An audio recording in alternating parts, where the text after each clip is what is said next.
Have you ever felt like someone else is deciding your life for you? Like your choices, your feelings, even your dreams are being subtly nudged or completely dictated by what others expect?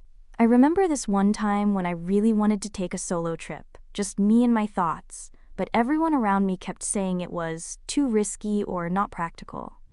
I ended up canceling my plans and going along with theirs, and honestly, I felt so small, like I'd let someone else write my story for me. And I know I'm not alone. So many of us have these moments. So here's a little exercise while we chat. Think of one moment recently when you didn't stand up for yourself, when you let someone else make a choice for you. Hold that thought, because we're going to unpack it together and figure out how to reclaim your voice.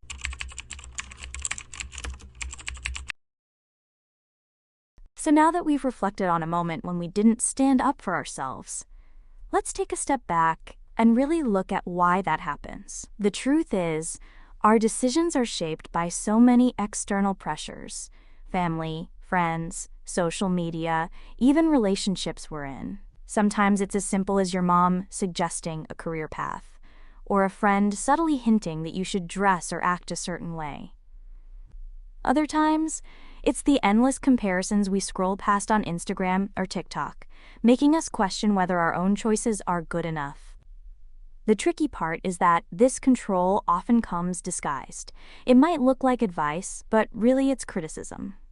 It might come in the form of guilt, like, if you really loved me, you'd do this, which can make you second-guess yourself.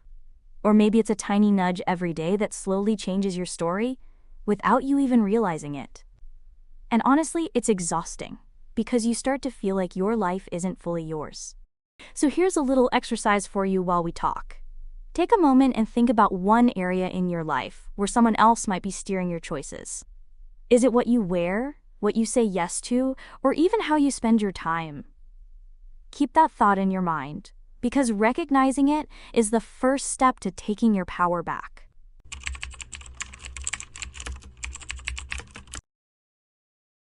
Now that we've spotted where others might be steering our choices, let's start tuning into our own voices, the ones that are often drowned out by everyone else's opinions. Recognizing your true desires is all about creating a little space between what you really want and what others expect of you. It's about asking yourself, is this my choice, or am I just trying to please someone? One of the most powerful ways to do this is through journaling. Even just 5 minutes a day of writing down your thoughts and feelings can help you separate your authentic desires from the noise around you. You can also ask yourself reflective questions like, if no one was watching or judging, what would I choose? Or, does this bring me joy, or am I doing it to meet someone else's expectations? Think about it in real-life terms. Maybe it's choosing a career path your parents don't fully support, picking up a hobby that your friends think is weird, or even deciding on a relationship that feels right for you, not what everyone else thinks you should do. Those moments where you honor your own voice might feel scary at first, but they are so empowering. Here's a little interactive moment for you. Pause for a second and either say out loud or write down one thing you genuinely want, without judgment, without overthinking, just your honest desire. Hold on to that thought, because that's your voice speaking, and it deserves to be heard.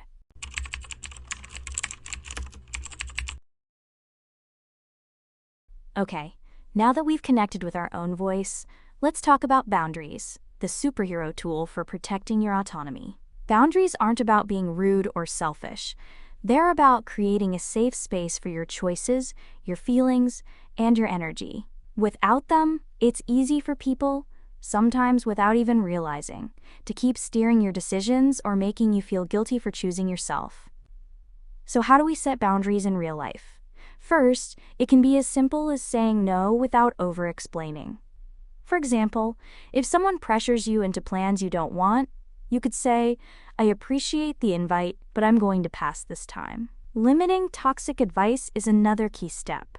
Sometimes you need to gently tune out people who offer opinions as criticism rather than support.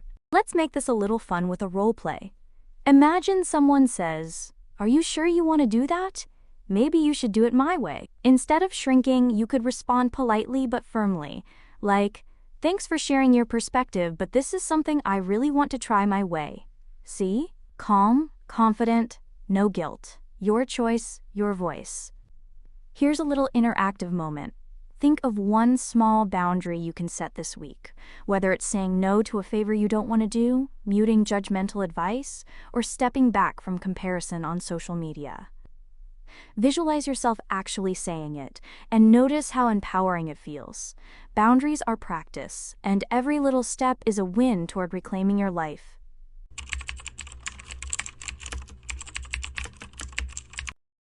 Now that we've recognized our own voice and learned to set boundaries, it's time to take the next step: reclaiming your decisions. This is about building confidence through small, intentional actions every day. It might be something as simple as choosing what to eat for lunch without overthinking what others would say, or picking a project to work on purely because it excites you. These small choices might feel minor, but each one reinforces that your life is yours to shape. Another important piece is celebrating your wins. When you make a decision independently, no matter how small, acknowledge it. Say to yourself, "I chose this, and I did it for me." That recognition builds self-trust, which is the foundation for making bigger, bolder choices down the line. And yes, taking risks is part of this process. There will be moments when your choices don't go as planned, and that's okay. The difference now is that even if things don't work out, it's still your story, not someone else's. You are practicing ownership of your life, and every step, success or setback, adds to your personal growth. So here's a reflective exercise. Commit to one decision this week that is completely yours, something you choose solely for yourself. Visualize making that choice, following through with it, and acknowledging it as your own. It can be a small action or a big leap, but the point is to practice the habit of making decisions that honor your desires, your goals, and your voice.